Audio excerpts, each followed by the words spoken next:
Hi. Today is Wednesday, January 5th, and I wanted to try something new. So I have Julie of the Wolves on my computer, and I thought, what if I share my screen and then you can read along with me on my e-copy of my book. I read a little bit faster than you might read, but you could try it. And so I thought I'd give it a whirl. Now, if not, you can go ahead and use your own copy if you want to read along with me, okay? All right, let's see here. Share screen. Let's move this out of the way. And here we are. So you see part 2, Miax the girl. All right, let's try this. Let's get on here. Oh, there we go. Okay. The wind, the empty sky, the deserted earth. Miax had felt the bleakness of being left behind once before. She could not remember her mother very well, for Miax was scarcely 4 when she died, but she did remember the day of her death. The wind was screaming, wild high notes and hurling ice-filled waves against the beach. Capugan was holding her hand, and they were walking. When she stumbled, he put her on his shoulders, and high above the beach, she saw thousands of birds diving toward the sea. The jaegers screamed and the sandpipers cried. The feathered horns of the comical puffins drooped low, and Capugan told her they seemed to be grieving with him.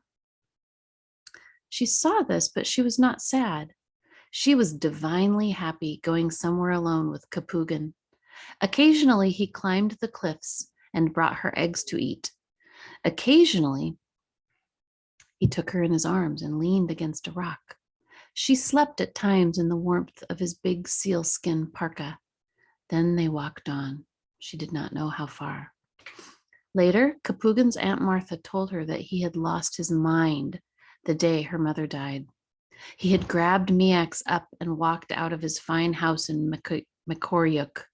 He had left his important job as manager of the reindeer herd, and he had left all his possessions. And here's where we are, if you can see my little cursor. He walked you all the way to SEAL camp, Martha told her, and he never did anything good after that. To Miax, the years at SEAL camp were infinitely good. The scenes and events were beautiful color spots in her memory. There was Capugan's little house of driftwood, not far from the beach. It was rosy gray on the outside. Inside it was gold brown. Walrus tusks gleamed, and drums and harpoons and man's knives decorated the walls. The sealskin kayak beside the door glowed as if the moon had been stretched across it, and its graceful ribs shone black. Dark gold and soft brown were the old men who sat around Capugan's camp stove and talked to him by day and night. The ocean was green and white and was rimmed by fur, for she saw it through Capugan's hood as she rode to sea with him on his back inside the parka. Through this frame, she saw the soft eyes of the seals on the ice. Capugan's back would grow taut as he lifted his arms and fired his gun. Then the ice would turn red. The celebration of the bladder feast was many colors: black, blue, purple, fire red. But Capugan's hand around hers was rose-colored, and that was the color of her memory of the feast. A shaman, an old priestess whom everyone called the bent woman, danced. Her face was streaked with black soot. When she finally bowed, a fiery spirit came out of the dark, wearing a huge mask that jingled and terrified Miax. Once, in sheer bravery, she peeked up under a mask, and saw that the dancer was not a spirit at all, but Naka, Capugan's serious partner. She whispered his name, and he laughed, took off his mask, and sat down beside Capugan. They talked, and the old men joined them. Later that day, Capugan blew up seal bladders, and he and the old men carried them out on the ice. There, they dropped them into the sea while Miax watched and listened to their songs. And here's where we are, just in case you lost your way. We're starting right where my cursor is. I'll wiggle it so you can see. We're at when. When she came back to camp, the bent woman told her that the men had returned the bladders to the seals. Bladders hold the spirits of the animals, she said. Now the spirits can enter the bodies of the newborn seals and keep them safe until we harvest them again. That night, the bent woman seemed all violet colored as she tied a piece of seal fur and blubber to Miax's belt. It's an inogo tide, she said. It's a nice little spirit for you. Another memory was flickering yellow. It was of the old men beating their drums around Kapugan's stove. She saw them through a scarf of tiny crystals that was her breath on the cold night air inside the house. Naka and Kapugan were on their hands and knees, prancing lightly, moving swiftly. When Naka tapped Kapugan's chin with his head, Kapugan rose to his knees. He threw back his head, then rocked back on his heels. Naka sat up, and together they sang the song of the wolves. When the dance was over, the old men cheered and beat their paddle-like drums. You are wolves, you are real wolves, they had cried. Back here. Oops. Oh, gosh. Let's go back to where we were.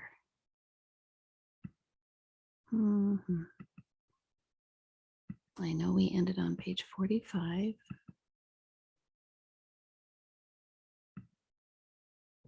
Oh, you know what? Let's go.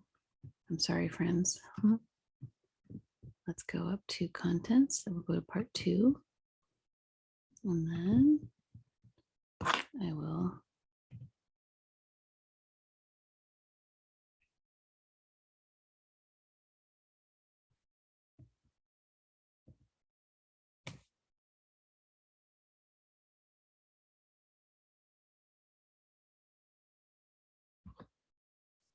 interesting. Okay. Let's scooch this up. All right. So I just read they changed the page on me, interestingly enough. So we're on page 47 and we're at the bottom of page 47 on my Nook. So if you're reading in your own book, it might be a different page. So we're on part 2 though. Okay, part 2. So we got to the bottom of that page and it's a quote. The men cry, "You are wolves. You are real wolves," they had cried. Now, next page, top of the page. After that, Kapugan told her about the wolves he had known on the mainland when he went to high school in Nome. He and his joking partner would hunt the wilderness for months, calling to the wolves, speaking their language to ask where the game was. When they were successful, they returned to Nome with sled loads of caribou. Wolves are brotherly, he said. They love each other, and if you learn to speak to them, they will love you too. He told her that the birds and animals all had languages, and if you listened and watched them, you could learn about their enemies, where their food lay, and when big storms were coming. A silver memory was the day when the sun came over the horizon for the first time in winter. She was at the beach close to Kapugan, helping him haul in a huge gleaming net. In it was a beautiful white whale. Out of sight on the other side of the whale, she could hear the old men as they cheered this gift from the sea. The whale was a mountain so high she could not see the cliffs beyond, only the sunlit clouds. Kapugan's huge black frostbitten hand seemed small as it touched the great body of the whale. Not far away, the bent woman was dancing and gathering invisible things from the air. Miax was frightened, but Kapugan explained that she was putting the spirit of the whale in her inogo tide. She will return it to the sea and the whales, he said. Walking the tundra with Kapugan was all laughter and fun. He would hail the blue sky and shout out his praise for the grasses and bushes. On these trips, they ate salmon berries, then lay in the sun watching the birds. Sometimes Kapugan would whistle sandpiper songs, and the birds would dip down to see which of their members had gotten lost in the grass. When they saw him and darted away, Kapugin would laugh. Fishing with Kapugin was murky tan in her memory, for they would wade out into the river mouth where the stone weirs were built and drive the fish into the nets between the walls. Kapugin would spear them or grab them in his hand and throw them to the men in the wooden boats. Occasionally, he skimmed after the biggest cod and halibut in his kayak. And okay, I'm going to be careful here when I turn the page. Let me make sure. Now I'm going to turn the page. And he would whoop with joy. There we are, the top of the next page. He would whoop with joy when he caught one and would hold it above his head. It gleamed as it twisted in the sun. Summers at Seal Camp were not as beautiful to Miax as the autumns and winters. Let me just close that.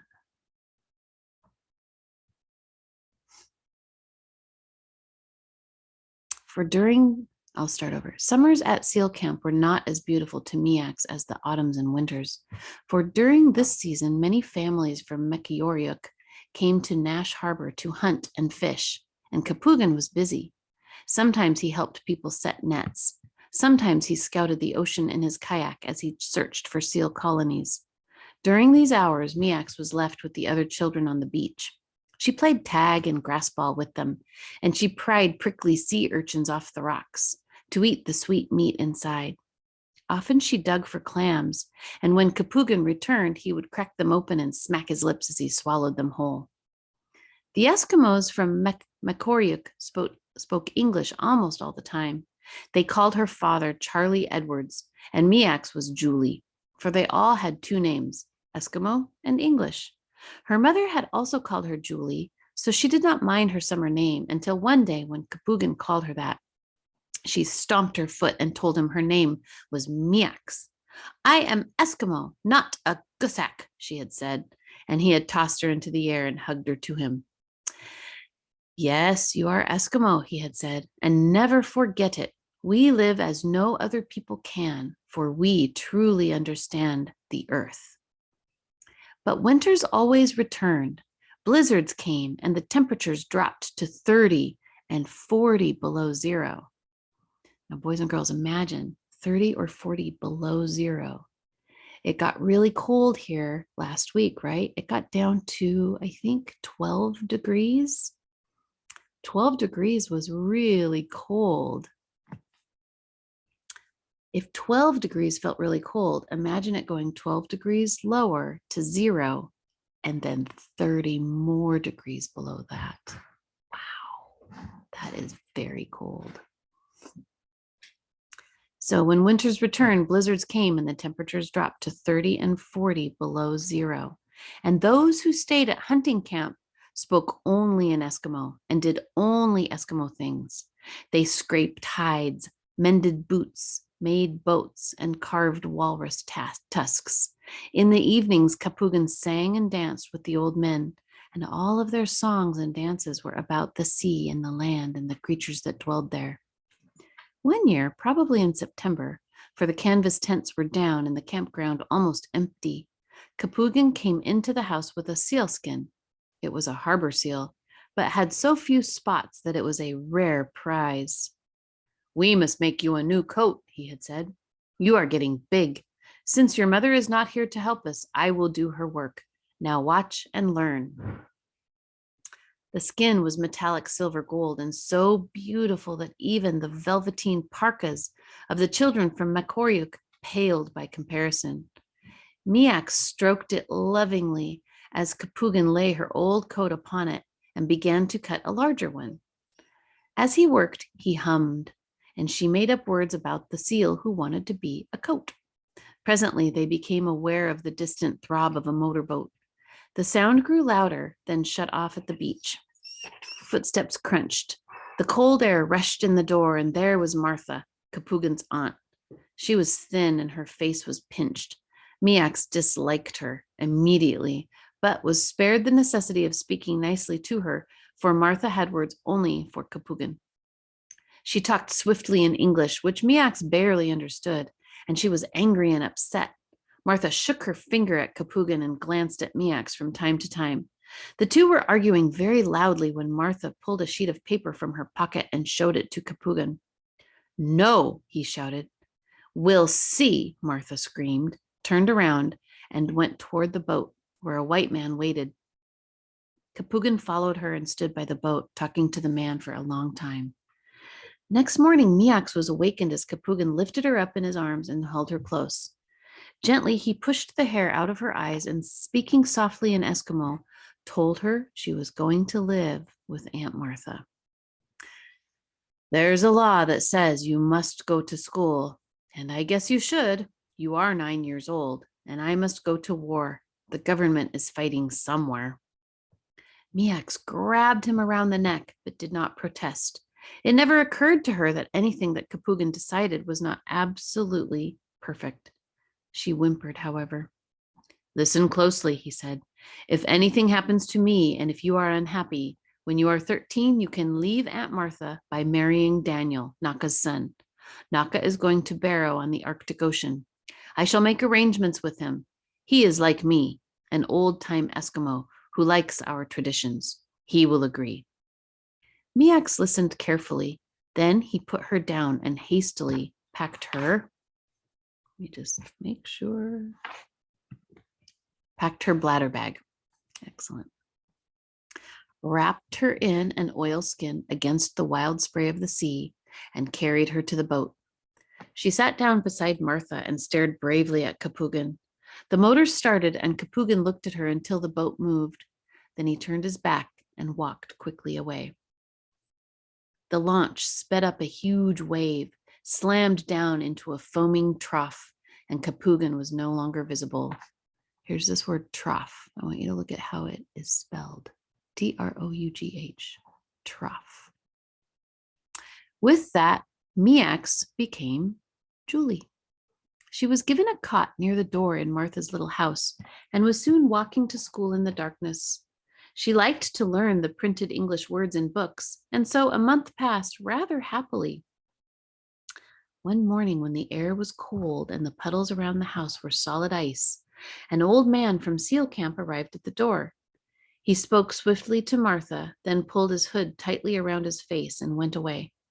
Martha came to Miax's bed. Your father, she said, went seal hunting in that ridiculous kayak. He has been gone a month this day. He will not be back. Bits of his kayak washed up on the shore. Martha stumped to the fire and turned her back. Julie ran out of the house into the dark morning. She darted past the store, the reindeer packing house, the church. She did not stop until she came to the beach. There she crouched among the oil drums and looked out on the sea. The wind blew across the water, shattering the tips of the waves and shooting ice sparklets north with the storm. Capugan, she called. No one answered. Capugan was gone. The earth was empty and bleak. Gradually, Julie pushed Capugan out of her heart and accepted the people of Makoriuk.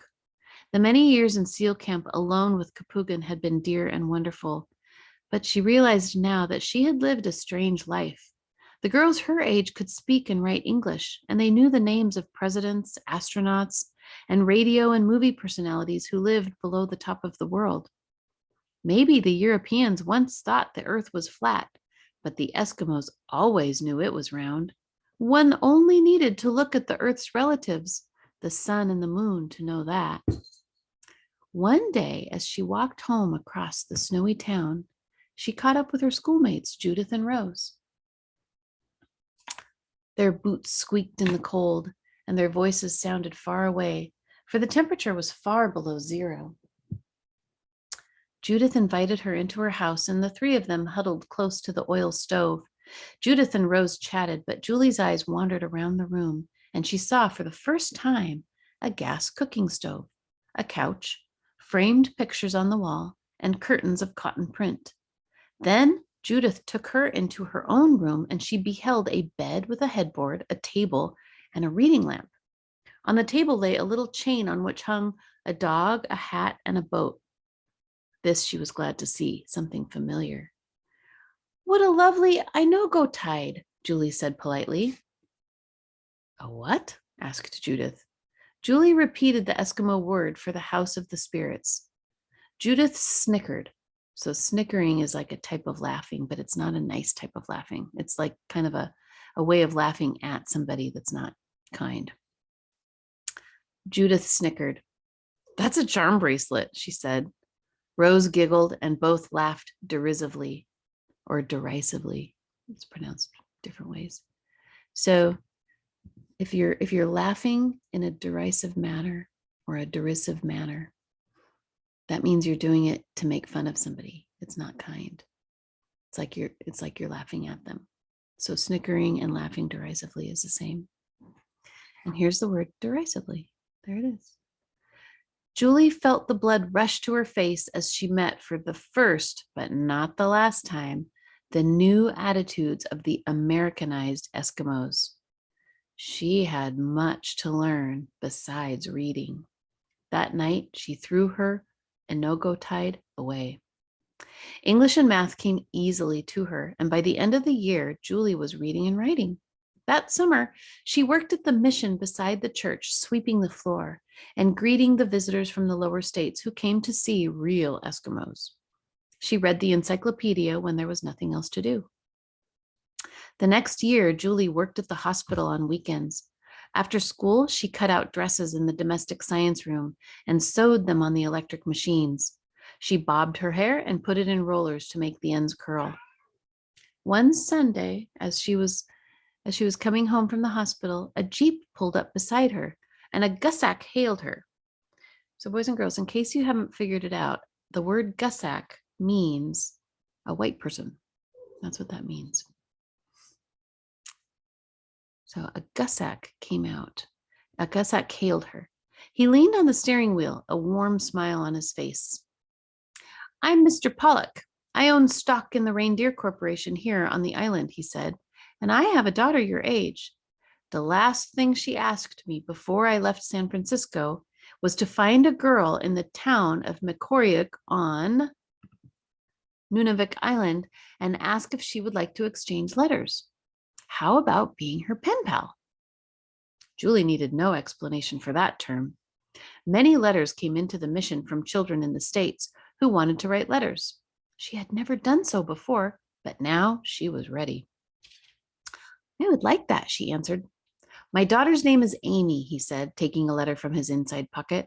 She told me to give this to the nicest girl I could find, and that's you, with your twinkling eyes and rosy cheeks.